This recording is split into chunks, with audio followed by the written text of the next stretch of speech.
नमस्कार। जय हिंद साथियों।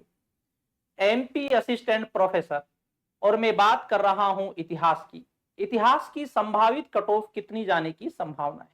इतिहास के पेपर को मैंने बड़ी अच्छी तरह देखा है और हमने उसका सॉल्यूशन भी किया है यूट्यूब पर। और जब हम बात करते हैं एमपी असिस्टेंट प्रोफेसर की, इससे कुछ समय पहले राजस्थान असिस्टेंट प्रोफेसर की भी परीक्षा हुई थी। जब दोनों पेपरों को हम देखते हैं तो हम इस निष्कर्ष पर पहुंचते हैं, असिस्टेंट प्रोफेसर का पेपर का जो लेवल जो आना चाहिए वो राजस्थान असिस्टेंट प्रोफेसर के पेपर की तरह लेवल आना चाहिए। क्यों? क्योंकि जो छात्र अच्छी तरह तैयारी कर रहे हैं उनके लिए अगर पेपर हार्ड आएगा तो उनको उसमें ज्यादा बेनिफिट होगा। और अगर पेपर सिंपल आता है, फैक्चुअल पूछा जाता है, केवल फैक्ट्स पूछे जाते हैं, तो जो कम तैयारी करता है, जो केवल पीजीटी लेवल की तैयारी भी करता है, तो वो भी उसमें बाजी मार जाता है। लेकिन एमपी असिस्टेंट प्रोफेसर में यही हुआ है, क्योंकि केवल इसमें फैक्ट ज्यादा पूछे गए हैं और असिस्टेंट प्रोफेसर के मुकाबले पेपर का जो लेवल है थोड़ा डाउन है। अब हम पेपर को देखते हुए अब हम बात कर रहे हैं इसकी संभावित कट ऑफ कितनी जाने की संभावना है। सबसे पहले हम बात करते हैं 77 सीटें हैं इतिहास में और 3 गुना छात्र लिए जाएंगे। हम मान के चलते हैं 240, हम मान के चलते हैं 240 जो छात्र हैं वो इंटरव्यू के लिए बुलाए जाएंगे, क्योंकि 3 गुना इंटरव्यू के लिए बुलाए जाते हैं। इसके बाद अब हम बात करें कि जो 240 जो स्टूडेंट्स हैं, और अगर हम बात करते हैं तो स्टूडेंट भी जो बैठे हैं वो 55% के लगभग इतिहास में भी छात्र बैठे हैं। ये कम आंकड़ा नहीं है, क्योंकि राजस्थान का आंकड़ा इससे बहुत कम था, 33-40% का था। तो एमपी में फिर भी असिस्टेंट प्रोफेसर के आंकड़े की हम बात करते हैं तो फिर भी एक अच्छे आंकड़े के अनुसार छात्रों ने परीक्षा दी है।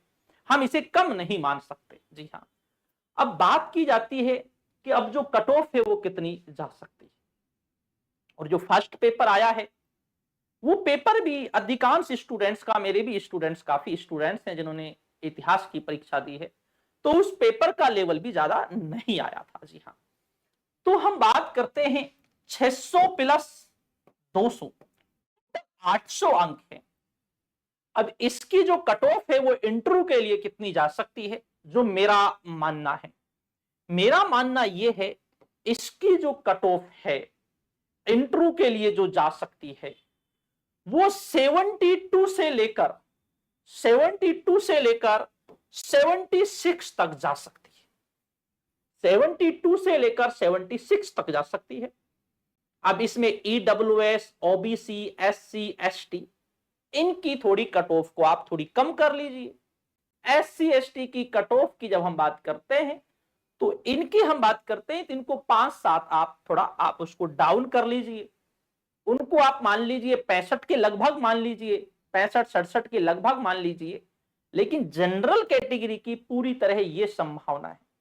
और फाइनल कट ऑफ इंटरव्यू समेत जाने की जो संभावना है, जो मुझे लग रहा है 85 तक जाने की संभावना है। 85 तक जाने की संभावना, क्योंकि जो इतिहास का जो पेपर है जिसने तैयारी की है वो 135, 140 तक की बाजी आराम के साथ मार सकता है, क्योंकि पेपर बनाया ही इस तरीके से गया था। इसीलिए मैं कह रहा हूं कि असिस्टेंट प्रोफेसर का पेपर इस तरीके से नहीं बनाना चाहिए, क्योंकि जैसा परीक्षा का लेवल है वैसा पेपर आना चाहिए। और जो सच में छात्र जो तैयारी कर रहे हैं तो उनको उसका ज्यादा फायदा होता है। जी।